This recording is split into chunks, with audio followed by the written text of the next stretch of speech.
All right, we've had a look at some of the main editing techniques that we're going to be tackling, and let's look a little bit about how to put it into play specifically in some of the articles that we're looking at and some of the articles that we're writing. So the first thing that we want to look at is the lead.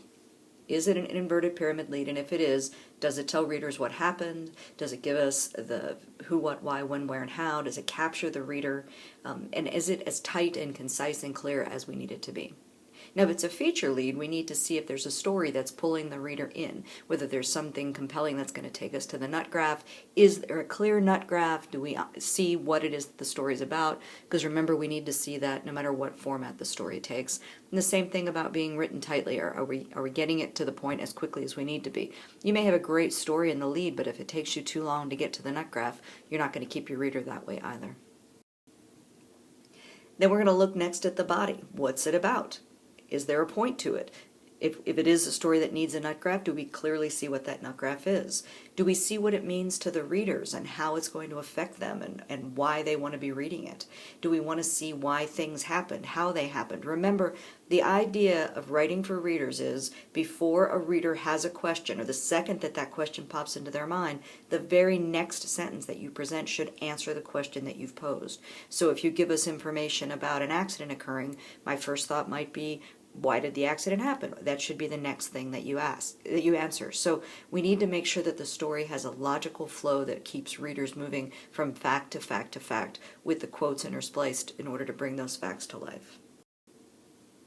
And now remember, we have to start thinking about the conclusion. So if it's an inverted pyramid story, did you use up all of the significant information that you've had? Is there nothing left that you need to tell the reader that's important?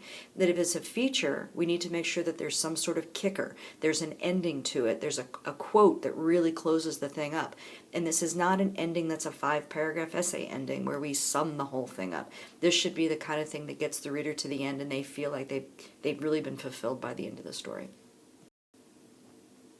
So one of the things I like to do as an editor in an inverted pyramid story is I look at the story from the bottom up, and if I read something that seems to be out of order, that if something that I read is more important than the material above it, then I know I need to switch things around. That's going to help me make sure the most important information is written in that inverted pyramid style.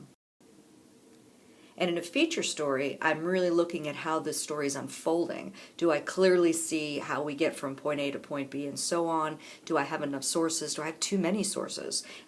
Is the conclusion just kind of wrapped up, or does it really let me know that I've reached a culmination? Remember about style. AP style has got to become a chronic habit. Use it in your emails, use it in your tweets, use it in the notes that you send to your mom, whatever it is.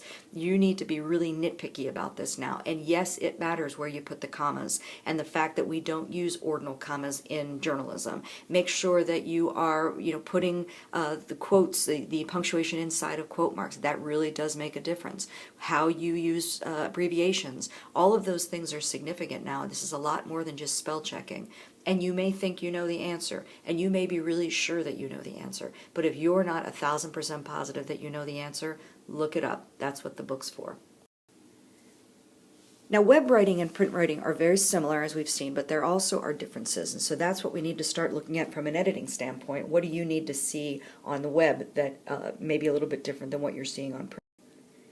So remember that we need to still be writing concisely and tightly in print. This is the background of stories is included within the body of your article because there's nowhere else to go. So it's going to be a little bit more complex maybe. There may be some redundancies in terms of what you see in the headline, what you see in the body, what you see in the cut lines. And remember how important it is when you are looking at something in print, how much you rely on photographs or the headline or cut lines or pull quotes. All of those feature elements help us tell the story.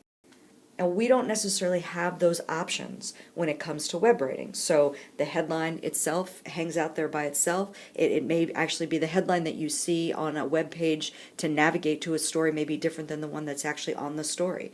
That we're going to have less redundancy because we're going to have the opportunity to click through, and the goal will be that we will hyperlink to information that the reader needs. So rather than having to build all of that into the story, you can now pull that out and create it at some type of background where the reader can click through to that.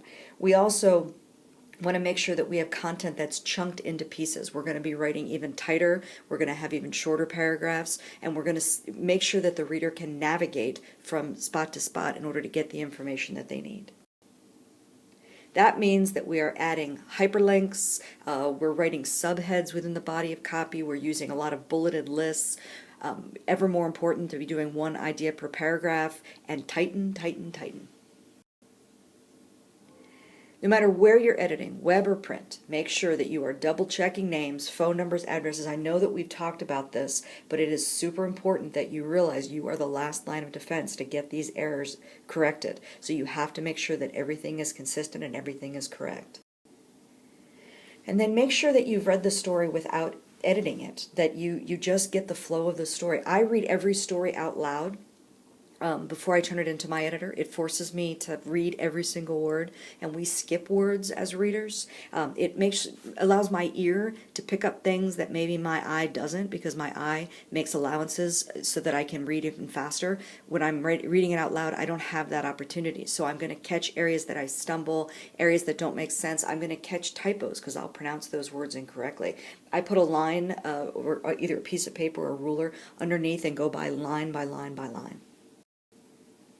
So, here's a great quote: editing is both an art and a craft, calling for much patience and infinite capacity for detail and even some inspiration. And because editors serve several masters, the publisher, the writer, and the document itself, the task demands a nice balance of self-confidence and humility.